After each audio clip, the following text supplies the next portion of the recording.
असांजी ज़मीन आहे जिन ते हथियारबंद माण्हुनि जो कब्ज़ो आहे ऐं असांजे घरनि में बि कब्ज़ा करे वेठा आहिनि हथियारनि जे ज़ोर ते।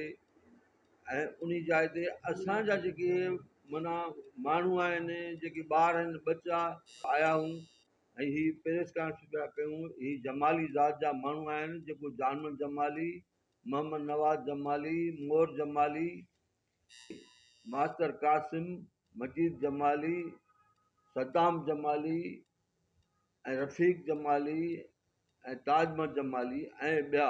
इहे तमामु असांजो फ़सुलु 150 एकड़ ते बीठो आहे, उहो खणाई वञनि था, असांखे अंदरि अचनि नथा ॾियनि।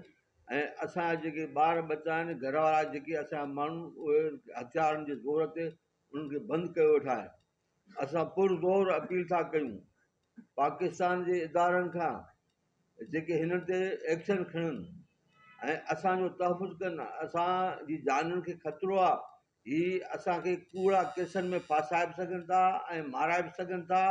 ऐं असांजा ज़िम्मेवार इहे माण्हू आहिनि जमाली, जिन जा मूं तव्हांखे नाला बि ॾिना आहिनि। ऐं प्लस में हिननि सां जेकॾहिं ॿिया जेके माण्हू आहिनि हिननि जा हिमायती, उहे बि हिननि सां गॾु आहिनि ऐं ईंदड़ वक़्त में असां उन्हनि जा बि नाला ॾींदासीं।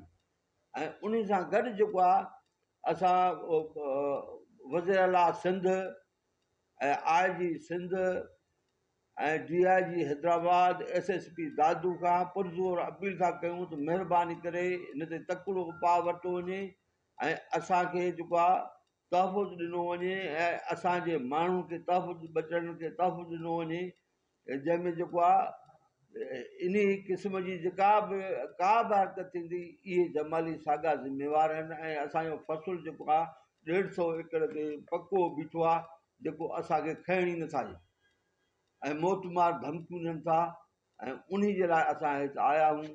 ही असांजा ही मशीनामा आहिनि, ज़मीन ख़ाली करे ॾिनी आहे ऐं कब्ज़ा असांजे हवाले थियल आहिनि। ऐं उन सां गॾु असांजूं डिग्रियूं थियलियूं आहिनि, हाई कोर्ट जो आर्डर बि असांजे हक़ में आहिनि ऐं सुप्रीम कोर्ट जा आर्डर बि असांजे हक़ में आहिनि। तव्हां साफ़ी आहियो, कलमधनी आहियो, तव्हां हिन सभिनी खे पढ़ी ॾिसो।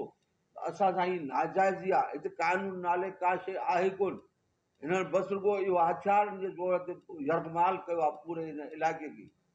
त ख़ुदा जे वास्ते असांजी मदद कई वञे।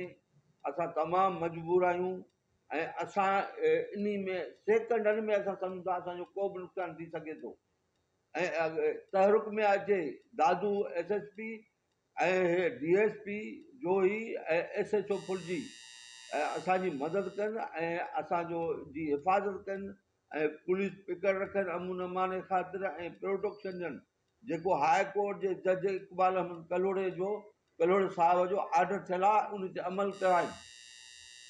ऐं इहा वसवारनि खे असांजी अपील आहे, महिरबानी करे असांजी मदद कई वञे।